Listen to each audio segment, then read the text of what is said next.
ئەوەی کە ڕوئە لە ناوچەکە دووبارە داڕشتنەوەی هاوپەیمانیە لە نێوان هێزە هەرێمی جیاوازەکان ئەوە ناشکرێت لە هەمان کاتە ئێمە ڕۆڵی هێزە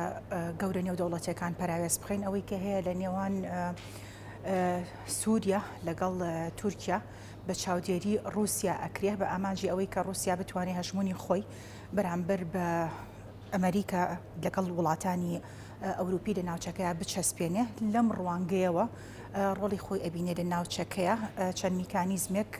بە چەند شێوازێکی جیاواز هەوڵ ئەدات جێپی خۆی لە ناوچەکە قایمکە یەکێک لەو شێوازانە بریتێت لە بەکارهێنانی کارتی تورکیا لەگەڵ سووریا لەو ڕوانگەیەوە هەوڵی تەواوی خۆی بە شێوەیەکی چڕپڕ ئابن بەستی نزیکردنەوەی تورکیا لەگەڵ سووریا لە یەکتر بە جۆرێکە زامنی ئەوە بکە کە رووسیا و وڵاتێکی هەرێمی و تەنانەت لەسەر ئاستی نێودەوڵەتیش بتوانێت خۆی ڕابگرێت و هەژمونی خۆی وەکو وڵاتێکی ئامادە لە ناوچەکە بەرامبەر بە ئەمریکا بچەسپێنێ ئەوەی کە هەیە بە درێژایی دە 12 ساڵی ڕابردوو بە تایبەتر دوای دەستپێکردنی بەهاری عەرەبی و دوای ئەو کودەتایی کە لە ناوخۆی تورکیا ڕوویە تورکیا بە ئاڕاستەیە کەوتە کارکردن چ لەسەر ئاستی ناوخۆ چ لەسەر ئاستی دەرەوە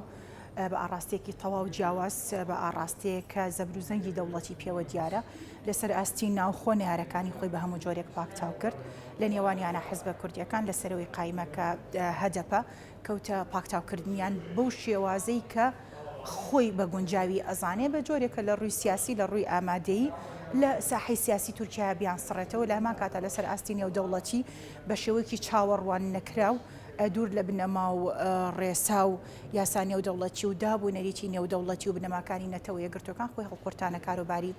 ئەو وڵاتانی کە لێشاوی شۆڕشی عەرەبی تیانە دەستی پێکرد لە نێوانیانە سووریا لیبیا مەسر چەندین وڵاتی تر لەم ڕواگەیەوە لێدوانی فەرمیانە بەوەی کە ئەوەی وڵاتانی دەوروبەر یاخود وڵاتانی کە بەهاری عەرەبیان تیا ڕوویاوە ئەمانە وڵات و سیستمی دیکتاتۆرین پێویستە بڕوخێنرێن پێویستە سەرکردەکانیان بدرێ بە دادگا بە دیاریکراوی ئەم وتارە ئاڕاستەی وڵاتی سووریا کراوە بە دیاریکراوی بەرامبەر بە سەرۆکی ئێستای سووریا کە بەشار ئەسەدە لەو ڕوانگەیەوە پەیوەندیەکانی تورکیا بۆ ئاڕاستەیە ڕۆی لە ناوچەکەوە لەسەر ئاستی نێودەوڵەتیشکە تورکیا خۆی کرد بە نەیارێکی سەرسەخت و ئاشکرای وڵاتانی ناوچەکە لەو ڕوانگەیەوە لە حاڵی حازری ئێستا دوای ئەوەی کە تورکیا بۆی ڕوون بۆتەوە کە پێگەی لەسەر ئاستی نێودەوڵەتی و لەسەر ئاستی هەرێمیش پێگەیکی لاوازە ناتوانێت چیتر بۆ سیاست و بۆ میکانیزمی کە ئێستا پێڕەوی ئەکا خۆی بگرێ لە برۆ لەو ڕوانگەی وردە هەنگاوە دیبلۆماسی و سیاسەکانی خۆی دەستی پێ کردووە بە ئاڕاستی تەطبیقکردنەوەی پەیوەندیەکان ئاساییکردنەوەی پەیوەندیەکان و دروستکردنی بەرەیەکی پشتیوان بۆ خۆی ئێمە ئەزانین سیاسەتی پێشوەتری بریتی و لە سیاسەتی بربەرەکانی لەگەڵ وڵاتانی ناوچەکەەوە دژایەتی کردیان لەو ڕوانگەیەوە کە بۆی ڕوون بۆتە وردە بار و دۆخەکە لە بەرژەوەندیانە و ناتوانێت لەسەر ئاستی ناوخۆ و لەسەر چه ئاستی نێودەوڵەتی چیتر بۆ جۆرەی کە ئێستا هەیە خۆی ڕابگرێت بە تایبەتی ناڕزایەکانی ناوخۆی تورکیا کەوتۆتە تیۆپک ئەوە لە هەما کاتە لەسەر ئاستی نێودەوڵەتی و هەرێمیش بێزراوێکی زۆر هەیە بەرامبەر بە وڵاتی تورکیا بۆ پێی کە وڵاتێکە لەگەڵ ئەوەی ئەندامی ناتۆیە لەگەڵ ئەوەی هەوڵەکانی چڕۆپڕ کردوتە بنبەستی ئەندام بوون لە یەکێتی ئەوروپایە بەڵام ئەمانە کۆی ئەمانە بە هەند وەرناگرێ و لە هەمان کاتە لە پێشێلکاریەکانی خۆی بەردەوامە بۆ یاسا و ڕێسانی و دەوڵەتیەکان بۆ دابوونەریتی نێودەوڵەتی بۆ کۆی ئەو ڕێکەوتن نامە و پەیمان نامە دوو قۆڵیانی کە لە نێوان وڵاتانە هەیە و لەگەڵ کۆی ئەو پرەنسیپانی کە لە باشی مامەڵەی هاوسەیەتی خۆ هەڵ لە قورتان نەکاروباری ناوخۆی وڵاتانی تر پێشێل نەکردنی سەروەری کە هەیە خۆی ڕاستێکی حاشا هەڵنەگەر هەیە تورکیا بۆ خۆی حازینەیە یاخود لانکەی داعشە و لە هەمان کاتیشە دەوڵەتی پاڵپشتیکاری هێز و گروپ و ڕێکخراوە توندڕەوەکانە نمونەی جەبهەی نووسڕەیە نمونەی داعشە نمونەی ئەو گروپ و دەستە مرتەزەقانەیە کە پاڵپشتیان ئەکات لە لیبیا بێت لە ئەرمێنیا بینیمان لە قەرەباغ بینیمان بە هەمان شێوە لە سووریا ئەیبینین و لە ڕۆژئاوای کوردستانیش ئەیبینین ئەوەی کە هەیە تورکیا پاڵپشتی ئەم هێز و گروپە توندڕەوانە ئەکا و پاڵپشتیەکەش زۆر ڕوونە بۆ کۆمەڵگای نێودەوڵەتی و لەسەر ئەرزی واقعیشە ئەیبینین و تاکە خاڵێکیش کە زۆر ڕوونەوجەی سەرنجیشەوە لای هەموو کەسێک کە ئەلفوبای خوێندنەوەی یاسایی و سیاسی بزانێ متابعەی دۆخەکەکە ئەبینێت لەگەڵ هەر هێرشێکی تورکیا هاوتەریب لەگەڵ هێرشەکانی تورکیا هێرشەکانی داعش بۆ سەر ڕۆژئاوای کوردستان دەست پێکە ئەمە ئەوە ماپی ئەڵێ ئەو ڕاستی ئەخاتە ڕوو کە تەنسیقێک هەیە هەماهەنگیەک هەیە لە نێوان گروپە توندڕەوەکانە بە تایبەتر داعش لەگەڵ تورکیا و لە هەمان کاتە ئێمە ئەبێ وەشمان بیر نەچێ لە چەندین چاوپێکەوتنە داعشەکان باسی ئەوە ئەکەن کە لە تورکایە چارەسەری پزیشکیان وەرگرتووە تورکیا ڕێگای ڕۆشتن و هاتوچۆکردنیان بووە لە نێوان وڵاتانی ڕۆژهەڵاتی ناوەڕاست و وڵاتانی ئەوروپا و لە هەمان کاتیشە زۆر بەڕوونی دیارە کە ئەو ناوچانەی کە تورکیا دەستی بەسەرە ئەگرێت داعشتیا زیندووترە و ئەو هێرشانی کە ئەکرێتە سەر باکوور و ئەکرێتە سەر ڕۆژئاوای کوردستان باکوور و خۆرهەڵاتی سووریا بریتین لەو ناوچانەی کە داعش تیا جم و جۆڵی زیاتر و لە هەمان کاتە ئەو ناوچانش ئۆتۆماتیکی تورکیا پاڵپشتی ئەکات و سنوورەکانی بۆ کردوونەتەوە و لە هەمان کاتە پاڵپشتی لۆجستیمان بینیوە و پاڵپشتی سەربازیشمان بینیوە لە تورکیا و بۆ هێزەکانی تیرۆریستی داعش. ئێمە ئەزانین ئەوەی تورکیا دامەزراوە لەسەر بنەمای ڕەگەزپەرستی دامەزراوەکو لە سەردەسی ئەتاتورک وەکو دەوڵەتێکی ناسیۆنالیستی تورکی لەبەرەوە تەنانەت دوای نەمانی ئیمپراتۆریەتی عوسمانی و تا ئێستا دەوڵەتی تورکیا و لە دوایین دیمەنەکانی ئەردۆگانی شابینیمان کە ئەو کەسانی لە پشتی وەستا بوون پۆشاکێکیان لەبەرە تورکیا بە تێڕوانینی زیندووکردنەوەی دووبارەی دەوڵەتی ئیمپراتۆریەتی عوسمانی لە ناوچەکە هەنگاوەکانی خۆی ئەنێوە هەر لەو ڕوانگەیەشە بە تێڕوانینی میساقی میلی ئەڕوانێتە کۆی ناوچەکە چ بۆ ڕۆژئاوای کوردستان بێ و دوای شۆڕ بێتەوە بۆ باشووری کوردستان و تەنانەت کوی ئەو ناوچانی کە سەردەمانێک لە ژێر دەسەڵاتی ئیمپراتۆریەتی عوسمانیا بووە لەو ڕوانگەی و هێرشەکانی تورکیا بۆ سەر ڕۆژئاوای کوردستان تەنها بۆ ڕۆژئاوای کوردستان نییە بەڵکو دواتر وردە پەلکێشەکان مەترسیەکان بەردەوامی ئەبێ بۆ سەر باشووری کوردستانیش کە ئێستا لە ڕووی جوگرافیای سیاسی و هەرێمی کوردستانی پێوترێ بەشێکە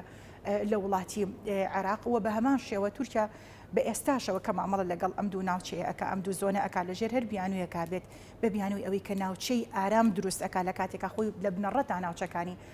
ڕۆژئاوای کوردستان ناوچەیەکی ئارامە و باشووری کوردستانیش ناوچەیەکی ئارامە بۆ بیانوە ئەوێت دووبارە میسا تێڕوانینی خۆی ینی تێڕوانینی خۆی و میساقی میلی بڕوانێتە ئەم ناوچەیە لەبەرەوە بابەتەکە تەنها دروستکردنی پشتێنی ئەمنی یاخود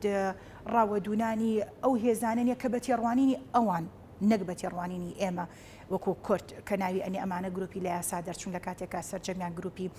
یاساین ئەوە ڕێکخراون لە چوارچەوەی خۆسەریەکی کووردا کە ناوی ڕۆژئاوای لەبەرەوە ئێمە بێت چاوەڕێ ئەوەکەین کە تورکیا هێرشەکانی ئەگەر بۆ سەر ڕۆژئاوای کوردستانیش بیکە پەلکێشیەکانی زیاتر ئەکا بۆ سەر باشووری کوردستان چونکە ئێمە ئەیبینین لە ئێستا کە ئامادەیەکی تەواو زۆری هەیە لە باشووری کوردستانە چ بە دانانی بنکە و بارەگای سەربازی بێت تا ئەگاتە ئاستی دانانی بنکەی فڕۆکەوانی سەرباز یعنی قاعدەی عسکەری طێرانی عسکەری هەڵبەتە مەبەستمە لەبەرەوە لەو ڕوانگەی مەترسیەکە تەنها لەسەر ڕۆژئاوای کوردستان نییە پەلکێشە بووە بۆ باشووری کوردستانیش و ئەگەر هاتو کورد لەم قۆناغەیە بە وریایەنە مامەڵە لەگەڵ دۆخەکانەکە من پێم وایە مەترسیەکە هەردوو ئەزمموی حکومڕانی کورد لە ناوچەکە کە خۆسەری لە ڕۆژئاوای کوردستانە و حکومڕانی هەرێمی کوردستانە لە باشوور ئەکەوێتە بەرمەترسی ڕوخان و نەمان و بچووک بوونەوە و تا ئاستی فەنابوون خۆی ئێمە ئەبێ سێری تورکیاکەی تورکیا و وڵات وە نزیکی 100 ساڵە دامەزراوە لە ڕووی سیستمی سیاسی و لە ڕووی سیستمی ئابووری و کۆمەڵایەتی و وڵاتێکە دانی پیانراوە و جێگیرە بەڵام ئەوەی کە هەیە ئەم پەلکێشی و هێرشە یەک لە دواییەکانەی کە بە دیاریکراوی دەسەڵاتی حکومڕانی سیاسی ئێستەی تورکیاکە ئەیکا کە کورتکراوەتەوە لە ئاکەپەیە ئەم دەسەڵاتە وردە ئەم هێزە سیاسیە ئەم پارتە سیاسی لە ناو تورکیا پشگیری گەلێکی خۆی لە دەستیاوە و بۆشی هەیە لە هەڵبژاردننی داهاتوو هەمان ژمارەی یعنی وا چاوەڕوان ئەکرێ بەخێنەوەی دۆخی ناوخۆی تورکیا و کۆی ئەو فەشەلانی کە هێناوێتی لە ئەزمموی حکومڕانی لە ناوخۆی وڵاتی تورکیا چاوەڕێ ئەوە ئەکرێت کە دەنگەکانی کەم بکاتەوە بە جۆرێک ژماری ئەندامەکانی لە پەرلەمانە کەم بێتەوە بلەو ڕێژەیە کە ئێستا هەیە و لە هەمان کاتا بۆ هەیە پۆستی سەرۆکۆماری ژاریکە ئەمان حزب بەدەستی نەهێنێتەوە لەو ڕوانگەیەوە بە ئامانجی لابردن و کەمکردنەوەی ناڕەزایی کۆی ئەو فەشەلانی کە دەسەڵاتی ئاکپارتی لە ناو وڵاتی تورکیا بەرهەمی هێناوە بە ئاماجی سڕینەوەی کۆی ئەمانە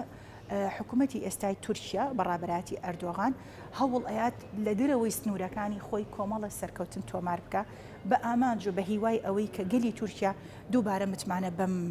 دەسەڵاتی کە ئێستا لە حکومدایە ببەخشنەوە بەڵام من تێڕوانینم وایە ئەم هەوڵانە سەر ناگرێت و لە دەرەنجاما فەشە لە هێنێ و ئێمە بە ئومێدی ئەوەی کە گەلی تورکیا ئاستی هۆشیاری لەو ئاستەیە بێت کە ئەویان پاڵپشتی خۆیان بە جۆرێک بێت بۆ ئەو دەسەڵات و حزب و سیستمە سیاسیانە بێت کە زیاتر خزمەت بە دۆزی کۆی گەلی تورکیا ئەکات بە کورد و بە تورک و بە کەمایەتیەکانی ترەوە و لە هەمان کاتی شابە و ئاڕاستەیە بێت کە دۆخی ئابووری ناوخۆی وڵاتیان ئاشتی و ئاسایش و پێکەوە ژیانی ناوخۆی وڵاتی و تورکیا و گەلانی تورکیا بەرهەم بهێنێ و لە هەمووی گرنگتر ئەبێ خەڵکی تورکیا ئاگاداری ئەوە بن کە ئەو دەسەڵاتەی ئێستاکە حکومڕانیانەکە ڕووی ڕاستەقینەی گەلانی تورکیا پیشان نایە ئەم دەسەڵاتە دەسەڵاتێکی توموتیژە دەسەڵاتێکە لەسەر بنەمای زەبر و زەنگ درێژە بەخۆی لەو ڕوانگەی وڵاتەکان گەشتوتە ئاستێک کە ئاشتی و ئارامی لە کۆی ناوچەکەیە ئەشێوێنێ و ئەمەش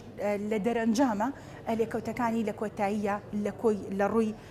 سیاسی ئابووری کۆمەڵایەتی پێکەوە ژیان جێگیری سیستمی حکومڕانی بەسەرگەلی تورکیا ئەشکێتەوە پێش گەلانی ناوچەکە دەسەڵاتدارانی کورد لە باشووری کوردستان ئێمە ئەتوانین لە دوو ڕوانگەوە سەیریکەین لە ڕوانگەیەکی حکومڕانیەوە کە دام و دەستگا و مؤسساتی حکوومەتی هەرێمی کوردستانەوە لە ڕوانگەی سیاسیشەوە ئێمە ئەوەی کە ئەیبینین دام و دەستگاکانی حکوومەتی هەرێمی کوردستان لە چوارچێوەی دەستوری عێراقیە مامەڵە ئەکەن لەگەڵ دۆخەکەیە بۆ پێکی ئێمە هەرێمێکی فیدراڵین و بەشێکین لە عێراق لەبەرەوە لەو ڕوانگەیەوە بەپێی ئەو یاسا و بەپێی ئەو عرفانەی کە پێویستە وڵات ڕەچاوی بکە حکوومەتی هەرێمی کوردستان بۆ جۆرە مامەڵە ئەکە چەندین پێشێلکاری ئەکرێ بۆ سنوورەکانی هەرێمی کوردستان ڕاستەوخۆ هەرێمی کوردستان لەبەرەوە هەرێمێکی فیدراڵیە سەر بە عێراقان حکوومەتی ناوەندی لێ ئاگادارەکاتەوە بەڵام بەداخۆ حکوومەتی ناوەندە هیچ هەڵوێستێک نانوێنێ و لەسەر ئاستی پارتە سیاسیەکانیش چەندین پارتی سیاسی جیاواز لە کوردستانە هەیە لەو پەڕی ئەلمانیەتەوە تا ئەو پەڕی ئیسلامی لەو پەڕی ڕادیکاڵیەوە بۆ ئەو پەڕی لیبرالی کۆی ئەم پارتانە بە شێوەیەکی گشتی پارتەکانی باشووری کوردستان لە ئاڕاستەی نەتەوەی خۆیان لایەن نەیاوە پشتیوانی ئەزمموی خۆسەری ڕۆژئاوای کوردستان ئەکەن و پشتیوانی بەرهەمی ئەو شۆڕشاکەن کە لە ڕۆژئاوای کوردستان بەرهەم هاتووە لە هەمان کاتە هەمیشە پاڵپشت و سەپۆرتکاری بزوتنەوەی ڕزگاری خوازیگەری خۆمان بوون لە کۆی ناوچەکانی ترا ئەوەی تەنها شتێکە هیچ گومانێتیانە ئەو پاڵپشتی و پشتیوانەی گەری کووردە لە کۆی پارچەکان بۆ کۆی پارچەکان و یعنی لە خۆمانەوە بۆ خۆمان بە هەموو جۆرە پاڵپشتیکاری یەکین و ئەوەی گومانیشیتیانە گەلی ئێمە لە باشووری کوردستان بەکردداری سلمانیوتی کە پاڵپشتیکاری کۆی شۆڕش و ئەزمموی حکومڕانیەکانی کووردە چ لە ڕۆژ ئاوا بێ چ ئەوەی کە لە داهاتووە ئێمە بۆ هیوایەوە ئەڕوانی لە باکوور دروست بێ یاخود لە ڕۆژهەڵاتی کوردستان.